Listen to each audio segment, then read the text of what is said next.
everybody, it's Chuggaaconroy. Welcome back to more Super Mario 64 DS. In the last episode, we finished things up at Bob-omb Battlefield. And in this episode, we're going to be getting started on another course that we have not yet seen. Not another course, more like a new course. Right here we got this painting of bubbles. I detailed it in the last episode, which I do apologize if the last episode has been on the short side. It wasn't my intention. But how about we don't waste any time? Let's have a decent length video this time. And let's do Plunder in the Sunken Ship, me hearties. I'm sure I speak for everyone here when I say that I consider the music here in our new stage, Jolly Roger Bay, one of the greatest in video games. This was just like Telltale Heights and Link's Awakening, a song that I loved before I was particularly a fan of video game music in particularly. But it's just such a wonderful song. Unfortunately, it's going to get interrupted right here as I show something that you can do right here. There's a switch right there, and you can grab the scoop shell. You can skip along the water and collect all these coins for some easy money. And just a little bit of a tip should you be going for coins, but I'll show some more secrets later. I just want to take some time here in this very simple mission where all we have to do is swim down to the ship and, you know, get near the eel, force him to come out and go into the ship like we were told to. Collecting coins, of course, will cause you to restore health. We got a hidden one up right there that'll go right into you. But this music, it does things that not many songs, I think, have ever accomplished. It feels very soothing, and it really, really gives the feeling of just having an adventure. It's very, very soothing, but at the same time, it also captures the feeling of adventure here. There's pirate ships, there's that eel that would attack you. You have all those different factors in this level, and it captures all of them perfectly. It manages to feel soothing, yet adventurous at the same time. Something that, like I said, I don't feel much other music gets a chance to really do, or really doesn't really have the ability to do. It's just, I believe that it was a perfect way to start off music on the N64, and it did a fantastic job showing what it was capable of. It's still to this day one of my favorite songs, period, not even just for video games. And I don't think there's many situations that are stressful enough to the point where this song doesn't make you feel at least a little bit happy to just do what you gotta do. But I won't waste any more of your time by standing under this block. How about we collect our star and catch more about the music and why I think it's so great in the next mission. Next up, we have Camille come out to play. Very similar mission to the last one. Once again, it involves luring eel to where we need him to be. So, once more, I just kind of want to talk a little bit more about Jolly Roger Bay here and just why I love it so much. It's really just, I can't describe it, really. It's so hard to really describe unless you've actually played Mario 64. By the way, there's a Koopa shell in that climb. You can grab it by punching underwater, something I didn't do when I was a child. And it's just that, I just want to say that Jolly Roger Bay is where I feel like the adventure really begins for me in Mario 64. It always felt to me, like, I mean, I enjoyed Mario 64 and Bob-omb Battlefield and Mom's Fortress when I first played it, but I always felt like Jolly Roger Bay just had this feel to it like nothing else that we had seen up to this point, and it's just, this is when I knew that I was in for a really special adventure that was unlike anything else I'd ever played, and it was what just made me so eager to play through the rest of Mario 64 when I first experienced this as a child. This atmosphere, this music, all of it, the feeling of adventure and danger here with this giant eel, the pirate ships, everything.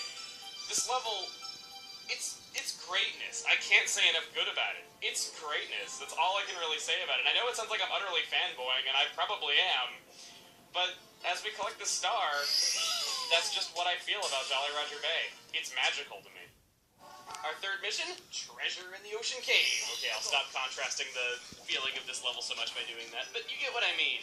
The fact that a water level makes me feel like this, it really does show how wonderful it is, though, because like I said, I feel like Zora, Link, and Majora's Mask is like, you know, swimming done right in a 3D game. It's just like, I feel like this is kind of something that's not, well, I wouldn't say it's not appreciated enough, but you get what I mean. Anyway, I think I should probably get back to talking about what we're doing here. So we got Treasure in the Ocean Cave.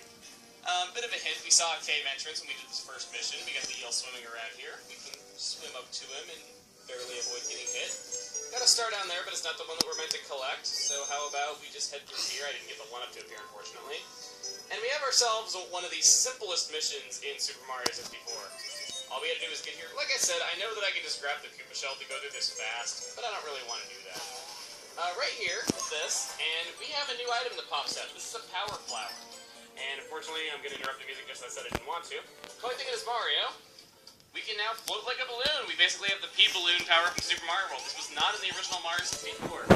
You can do this early in the level as well. I just thought this was kind of a good place to show it, because right here, there's normally pillars that crash down on top of you, and you can kind of just float over them without any kind of danger. Unfortunately, like I said, you kind of miss out on just the atmosphere of this level, but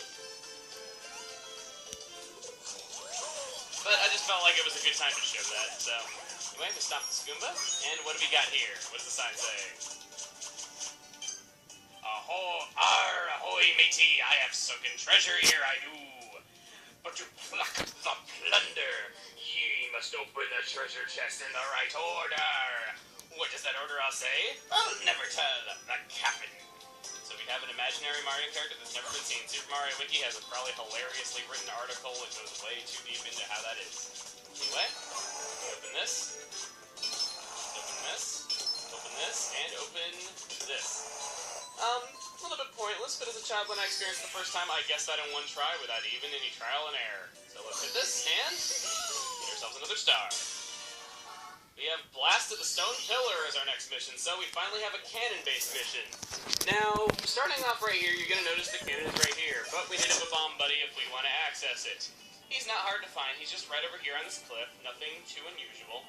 I'm just trying to, I don't want to cut into the music too much, like I said, but hey. I need to stop talking about the music. That's all I'm talking about in this video. I swear it's like my Okami Let's Go over again, where all I say is I love this song. That's not terribly true. I also said I love the art direction, but okay. Anyway, we walk away from the Babam and his lovely red bands, and we head into this. This one's not difficult at all. The mission name is very straightforward with you. What you're supposed to do, just hop on in here, get into the cannon. It's kind of a shame this cannon's not on a pirate ship. I don't know if any of you have been thinking that, but when I was a kid, I always kind of wondered why this cannon wasn't on a pirate ship of all things, especially when there's one in the water right there, and you could kind of, blast from it to where you're supposed to go. Just hop off right here, and get yourself your star. I believe in the N64 version you collect that without jumping, but I'm not sure. Red coins on the ship afloat. Here we go. So, I think I'm going to take this time to collect my 100 coins. At least that's what I think I'm going to do right here. I don't know, maybe I'll run into some terrible plans and it won't go right, but who knows. So, starting off right here, I'm going to get myself 40 easy coins. Go ahead and just grab all these. Here we go, 40 already. And unfortunately for us, we can't go under the water while we are riding on top of the Koopa Shell. If you collect that Koopa Shell underwater, though, you are kind of able to just get on it without any worries and go underwater really fast. Which I will be showing here. It was something that I didn't show the first time through just because, like I said, I didn't want to interrupt the music for like the 12th time that I'm saying that. Okay. So we got some coins over here, and technically I probably should head here last because I think this is around where the star appears. But, it's not really that important to me. Besides, I wanted to show where the Bob on Buddy location was first before going for any red coins. So, let's show that. Excuse me, talk to him, there we go. So right there we can see where all the red coins are. Now, one thing that's kind of odd is that the pirate ship is a little bit hard to notice on the map. It is directly above where it was sunken in the first mission, so like it reverse sank. I don't really know how that works, but let's just long jump over here. That box right there, I always called that the box of death when I was a kid because it had like a skull on it. And the thing is, it hurts you if you touch it, no matter what. It can be perfectly stationary, and as a kid I always wondered how you were supposed to destroy it, if there was like a star in it maybe. But I could never ever figure it out, and I lost quite a few lives just trying to break it open and trying to like see what I could do. Like, my punch was just not well timed. I don't know if this box ever resonated with anyone else, but it always did with me, just because it was just kind of out of place compared to everything else in this adventure. I don't know, maybe it's just me. So, what I'd like to do is I'd like to head over here. Didn't mean to be holding down the run button right there because I like doing the breaststroke while swimming by mashing the B button to make you move faster, at least I always thought it did. Whereas doing the dog paddle by holding down the run button, I didn't feel like really moved you all that fast. I don't know, I guess it's a bit more maneuverable, but I just always like doing the breaststroke. It moves you a lot faster. I don't know if any of you have a personal preference on what, how you swim in Mario 64. And wow, that was kind of bad timing. Yeah, those climb will slam shut on you. Let's head over here and get hit once again. Let's grab this Koopa Shell, there we go. So this is what swimming underwater with a Koopa shell is like. It's kind of cool. It's not really anything necessary though, but it's just a nice little thing that I wanted to. Okay, that was kind of funny actually. Anyway, we have 78 coins. We don't really have all that many more to collect, so let's head over here, get these because I really need them, and I'm kind of far underwater. Come on, camera, work with me. That's one thing that I wanted to bring up, actually, while we're heading through here. I've heard some people say that Mario 64 is... Like, some people today... I'm not kidding when I say this. I've heard people say that Mario 64 is overrated, and it's really not that great for one reason. And it's because the camera's bad. And to that I say, are you kidding me? I'm not going to defend the camera saying that it's not hard to control at times. But this is the game that invented player-controlled camera as a concept.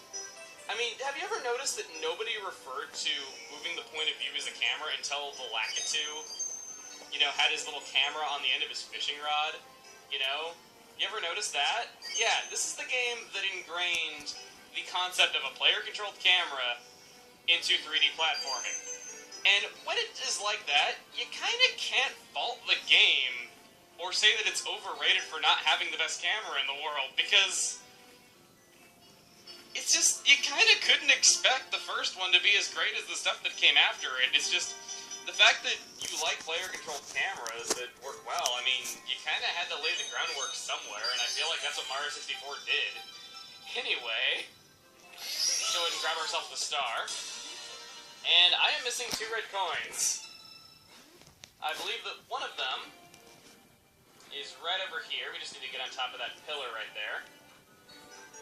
And if I may hop up here, talk to you. Wait, I didn't want the cannon buried. Okay. I just thought he had something else to say. Okay, so we grabbed this one. And where might that last one be, you might ask? Well, it seems that while swimming on that Koopa shell, I overlooked it. If you look down at the map, it is right here inside of this clam. So, I have admittedly overlooked something. You know, I make mistakes once in a while. So, let's, I make mistakes once in a while just like everyone else. So, how about we, take our 8 red coins, head on over to that unsunken ship that I would have liked to have shown last, but I wanted to show the location of the Bob-on Buddy for those of you that wanted to know where he was if you needed help. And hop, and get up there, okay. And get this exceptionally high star. Now, normally I'd be all for going back into Jolly Roger Bay and getting all the stars there this time around. However, our next mission is Switch Star of the Bay. It is a new mission to the DS version, and unfortunately for us, we cannot get this star normally until we have rescued Luigi. So for that reason, I would like to just kind of head on over here, and I would like to show what is in this other hole in the wall, besides the one that we checked out last time that had a 1-up in it every time you return to the castle. Let's hop up there, and let's go inside. This teleports you to a hidden level known simply as the Secret Aquarium. And what I like is that you actually get to hear the early part of the Jolly Roger Bay music here, with the added instruments into it. Because if you notice, when you're in the water, there's more instruments playing than when you're out of the water. It's just always a little detail that I don't hear gone over all that much, and yeah, it's just something kind of nice. A little detail, I don't really have anything to talk about here, it's just a simple 8 red coin mission, and they're all laid out very geometrically. It's not like you can't really get lost here. I will say I do like the clouds on the outside, how it's just kind of like just an aquarium just floating in the sky somewhere. I kind of always imagine like where this place would be, or just, you know, how this place would have gotten here. It was always a very thought-provoking thing for me when I was a little kid, but I just wanted to say that a little detail in the N64 version that I don't hear mentioned much is that if you hop around in the water, this doesn't work in the DS version to my knowledge, every now and then a fish will actually pop out with you, like a fish will jump out of the water alongside Mario. It's kind of a nice little detail, but it's unfortunately not in this version. I'm guessing that whoever handled the porting just kind of overlooked the detail. It's kind of a shame. It doesn't even matter if the water has fish in it, you can do it in literally any water, anywhere. Fish also do behave specially, like they'll swim up near you like you're the leader of a school of fish or something. It's kind of cool. But, enough talk about fish. There are a few in here. You can kind of see how they behave right here, as you notice. They kind of like swim away from us, though, but if you might swim with us, it's kind of cool. Keep saying cool. go ahead and collect our secret star, and with that, we have knocked out everything we can do in Jolly Roger Bay and in this room in general in a single video. Well, aside from the rabbit and the one-up, we got those last time. So, with all that taken care of, next time on Super Mario 64 DS, we're going to be heading into another door, another level. See you guys then.